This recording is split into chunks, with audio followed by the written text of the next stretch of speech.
Suatu jam 3 petang kita berdiri di bawah panas matahari ini. Kita berdiri di perkarangan dataran Sogo, Bandaraya Kuala Lumpur ini. Di waktu yang sama ini, sebahagian kawan-kawan kita sedang ditahan oleh askar Israel laknatullahi alaih dalam penjara mereka. Di waktu sedang kita bersuara mengenai hak kita ke atas tanah, kebimbangan kita ke atas tanah yang kita diami, rumah yang kita duduki, kawan-kawan saudara-saudara kita di Palestin, di Gaza telah pun hilang tanah mereka, telah pun hancur rumah mereka, telah runtuh binaan sekolah mereka, telah hilang segala-galanya akibat rampasan kuasa secara tidak bertamadun daripada rejim Israel dan sekutu-sekutunya yang telah bermula puluhan tahun yang lalu sehinggalah pada hari ini. Di atas dasar peri kemanusiaan itulah maka timbullah inisiatif-inisiatif, bantuan-bantuan, pertolongan-pertolongan, cadangan-cadangan. Antara yang terbaru yang telah kita sama-sama lihat, mereka menghantar rombongan kapal yang namanya Sumut Flotilla, bukan membawa peluru, bukan membawa bom, bukan membawa senapan, tapi membawa makanan dan bantuan perubatan untuk dihantar bagi membantu rakyat di Gaza yang sedang diseksa oleh askar Israel. Mereka kononnya mengupah orang-orang tertentu, mengajak pergi ke tempat tertentu konon untuk memberi bantuan makanan. Apabila rakyat Palestin pergi berkumpul di suatu tempat, rupa-rupanya tempat itu menjadi perangkap untuk mereka terus membedil, membunuh nyawa-nyawa orang yang tidak bersalah. Sudahlah harta mereka diambil, tanah mereka dirampas, rumah mereka dirobohkan, mereka sakit, hospital tidak ada untuk merawat. Bahkan mereka pula dibunuh.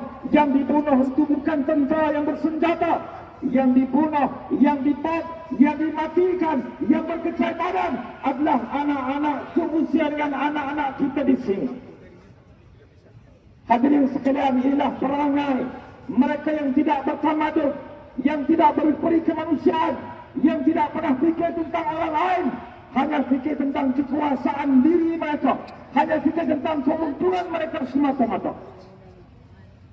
Kebimbangan yang berlaku di sana itulah yang kita harapkan tidak berlaku di tempat kita. Sebab itu rakyat bangkit untuk mempertikai, mempersoal supaya tanah yang kita duduki, satu-satunya harta yang paling bernilai dan berharga bagi seorang manusia adalah tanah dan rumah yang dia diami.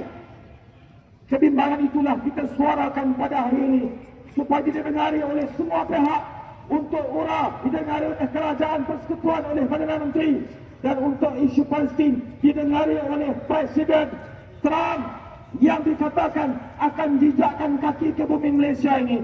Himpunan hari ini kita mengatakan kita tolak Trump, tolak Trump, tolak Trump, tolak Trump,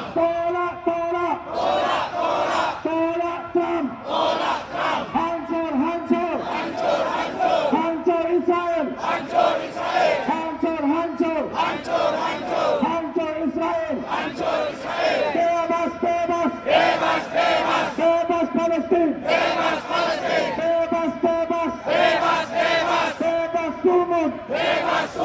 Hadirin sekalian, kita menganjurkan himpunan ini atas dasar peri kemanusiaan. Mereka merampas tanah di Gaza dengan harapan mereka mahu mematikan perkembangan umat Islam di sana.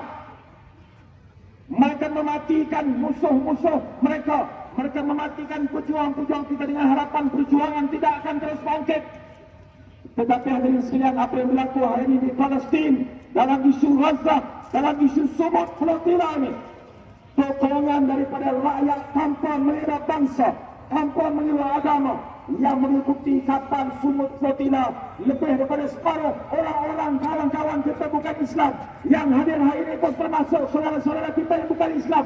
Mereka hadir bukan kerana agama tapi kerana kemanusiaan, bagi temukan untuk kawan-kawan kita. Inilah perkara yang menggelengkan musuh, perkara yang menggentarkan Amerika Syarikat, perkara yang menggentarkan Trump.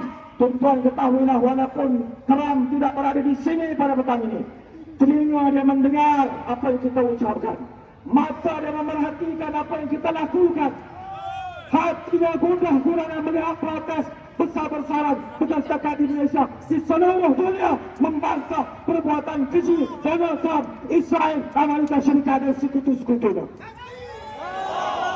Maka sebab itulah kita sedang hari ini Pemuda Perikatan Nasional, kita menampilkan salah seorang peserta sungut yang hampir sampai ke zon merah, hampir sampai ke bumi Gaza. Beliau berada bersama-sama kita pada petang ini akan memberikan ucapan selepas ini, akan menceritakan sebenarnya apa yang berlaku. Itulah realiti yang kita hendak beritahu kepada dunia. Kami tidak mahu berperang, kita tidak mahu mengangkat senjata senang senjata, kita tidak mahu berperang dengan Perdana Menteri, tidak. Kita hanya mahu hak kita dijaga, kita hanya mahu hak kita diberikan kembali kepada kita. Kita hanya mahu jaminan masa depan anak cucu bangsa, agama dan hidup dengan aman damai. Setuju? Hidup, hidup, hidup, hidup, hidup keamanan, hidup keamanan. Hancur, hancur, hancur, hancur, hancur kezaliman, hancur kezaliman, hancur, hancur, hancur, hancur, hancur Israel, hancur Israel. Takbir.